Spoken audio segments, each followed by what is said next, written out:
phone আছে তোর নষ্ট ফোন তোর বাবা যদি কোনোদিন আসে তোর বাড়ি তার দিয়ে দেবো তারপর তোর বাবার সাথে কিছু দোকান লাগে যদি দশটা বাড়ি চলে তোমার ফোন দিয়ে দিছে রে তুই এই যোগাযোগ করার জন্য দিছি যে কখন কি হয় ফোন মা দিয়ে দিছে এরকম হইছে তোর ফোনটা নষ্ট আমি ঠিক করে আমি এই ভেজাটা শেষ হলো আমার বোনের ছেলের দেখাইছি বলো কি খালা এটা এই জায়গা হইব না আপনার হলো ফোনের দোকানে নিতে হইব তা আমি কইছি ওটা ঠিক কথা যাই লাগুক আমি কইরা ওই ফোনটা দিম না দেয় ওরে এমবি রাখবো নষ্টটা আর আমি এটা দিছি এটাই দিলাম যোগাযোগ করার জন্য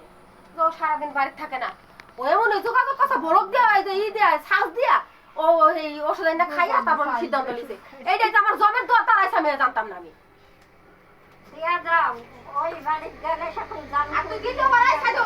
তুমি মনে করো না যে ওর মা বাপ কোনোদিন আছে এই তোমার হাতে দিয়ে দিছে না তোমার শ্বশুরে আর তোমার ভাই দায় দায়িত্ব করেছে না সব দায় দায়িত্ব তোমার কাছে দিয়ে গেলাম আল্লাহর হস্তে